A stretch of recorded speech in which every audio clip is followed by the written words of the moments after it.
देश को कितने भयंकर तरीके से दहलाने की साजिश रची गई थी, आज आप इस वीडियो में उसकी एक एक डिटेल सुनेंगे तो हैरान रह जाएंगे। श्रीनगर से लेकर फरीदाबाद तक, गुजरात तक किस तरीके से पूरा नेटवर्क काम कर रहा था कि किसी तरीके से भारत में भयंकर टेररिस्ट अटैक हो सके। और आप शॉक्ड रह जाएंगे बॉस, अलग लेवल पर अब ये लोग चले गए। केमिकल वेपन का इस्तेमाल होने वाला था जो कि सामने आया है। मतलब हजारों लाखों लोग सिर्फ एक सांस अंदर लेकर मर जाते तड़प तड़प कर। साइनाइड से भी 1000 गुना भयंकर खतरनाक जहर तैयार किया जा रहा था। और ये सारे लोग कौन थे? सारे लोग जो पकड़े गए उनमें से ज्यादातर डॉक्टर, पढ़े लिखे लोग बॉस। जैश ए मोहम्मद का हाथ इसमें, पाकिस्तान की प्लानिंग हो सकती है। और किस तरीके से ये लोग काम कर रहे थे, आप आज आपको ये पूरा वीडियो देखना चाहिए और अपनी राय भी देनी चाहिए। लेकिन आप देखिए, श्रीनगर से पहले एक डॉक्टर पकड़ा जाता है जिसके लॉकर से AK-47 मिलता है। उसके बाद फरीदाबाद से एक डॉक्टर पकड़ा जाता है और गुजरात में भी एक डॉक्टर पकड़ा जाता है। और इन तीनों के पास से ये चीजें मिली कैसे, इनकी प्लानिंग क्या थी, क्या हो रहा था, आप जो पुलिस बता रही है सुनेंगे तो शॉक्ड रह जाएंगे। क्योंकि ये आप देखिए, इनके पास से विदेशी हथियार और कारतूस तक मिले। ये आप देखिए जिस तरीके से आपको हथियार दिख रहे हैं, एक से एक हथियार इनके पास मौजूद है। और कहा जा रहा है कि कुछ हथियार जो हैं वो ड्रोन्स के जरिए अज्ञात जगह पर गिराकर इन तक पहुंचाने का काम हुआ था और उसकी आगे भी प्लानिंग थी। फरीदाबाद में 360 किलो विस्फोटक मिला है और 10 दिन पहले यह आतंकी पकड़ा गया था। कैसे पकड़ा गया यह भी आपको आगे बताऊंगा। लेकिन 360 किलो अमोनियम नाइट्रेट मिला है जो कि RDX बनाने में इस्तेमाल होता है। 360 किलो, सोचिए कैसे धीरे धीरे करके पहुंचाया गया होगा। इसकी प्लानिंग के बारे में भी आपको बताऊंगा। एक और आपको देखिए ऑपरेशन हुआ है, जम्मू कश्मीर पुलिस ने इसके बारे में भी जानकारी दी है, जिसमें एक चाइनीज स्टार पिस्टल मिला है, 1 बेरेटा पिस्टल मिला है, AK-56 राइफल मिली है, AK ट्रिनकोव राइफल मिला है और 2900 किलो ID मेकिंग मटेरियल मिला है। 2900 किलो।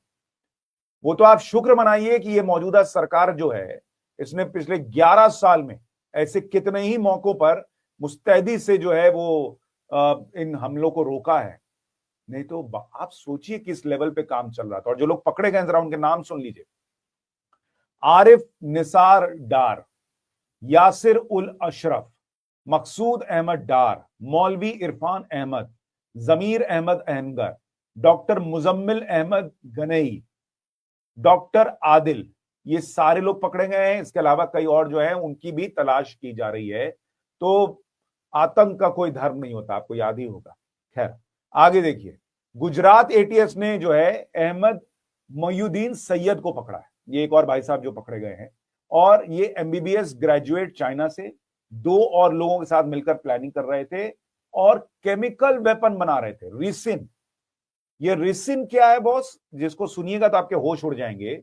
ये बायोकेमिकल वेपन है और ISIS आतंकियों से इसको बरामद किया गया। कहा जा रहा है इनका संपर्क जो है, इनका कनेक्शन जो है वो ISIS से था। और ये इतना खतरनाक होता है रिसिन कि न धमाके की जरूरत, न फायरिंग की जरूरत। ये आपके सांस में घुलेगा और आपको बॉस खत्म कर देगा। इसका कोई एंटीडोट भी नहीं है। कहा जाता है कि एक बार बराक ओबामा को मारने के लिए कोई चिट्ठी आई थी, उसमें यही रिसिन रखा हुआ था। ट्रंप को मारने के लिए भी इसी रिसिन का इस्तेमाल किया जा चुका है। वो दोनों फेल हो गए। लेकिन कितना खतरनाक है आप इसको समझिए कि अब केमिकल वेपन का इस्तेमाल जो है वो आतंकी कर रहे हैं। और ये हैदराबाद का डॉक्टर था जो पकड़ा गया है। अब ये कैसे पकड़ा गया और क्या प्लानिंग थी, ये 2 मिनट सारा काम छोड़ के सुनिए गुजरात ATS क्या बता रही है। जरा इसको सुनिए एक बार। के डीवाईएसपी श्री यशवंत चौधरी को एक इंफॉर्मेशन मिली थी कि हैदराबाद का रहने वाला एक आदमी जिसका नाम सैयद अहमद मोयुद्दीन है, ये देश में आतंकवादी घटना को अंजाम देने के लिए कुछ कार्रवाइयां कर रहा है। और इसी के कॉन्स्पिरेसी के भाग के तहत ये गुजरात अहमदाबाद भी आने वाला है।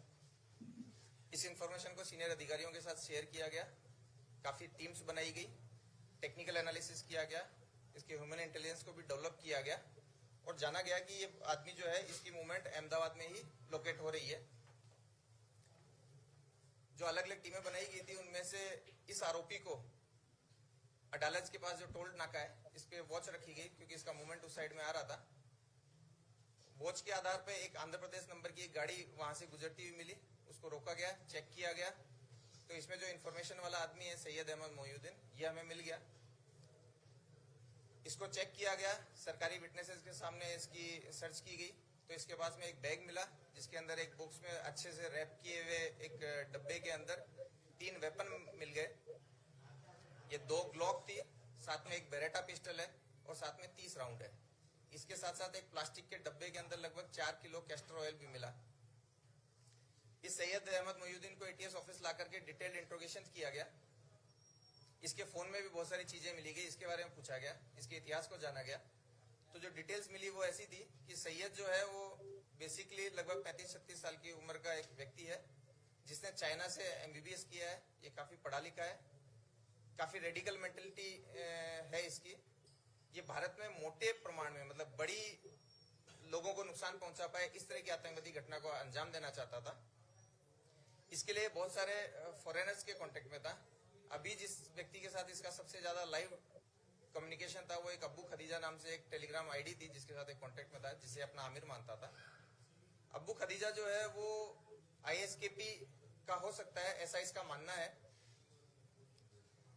इन्होंने मिलकर के जो राइजिन एक बहुत ही पोटेंट पॉइजन है उसको बनाने की प्रोसेस इसने स्टार्ट की थी। उसके लिए इसने रिक्वायर्ड कैस्टर सीड्स, एसीटोन्स, क्रशर्स वगैरह वगैरह जो इसको चाहिए वो इसने प्रोक्योर किए थे और वो केमिकल प्रोसेस भी चालू कर दी थी।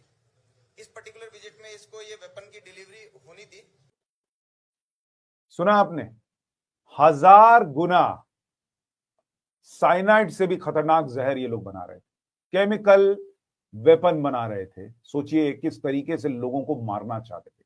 भाई जब मारना ही है तो डॉक्टर क्यों बनना? शुरू से क्लियर रखो क्या आतंकी बनना है। डॉक्टर बनने का नाटक क्या करना है?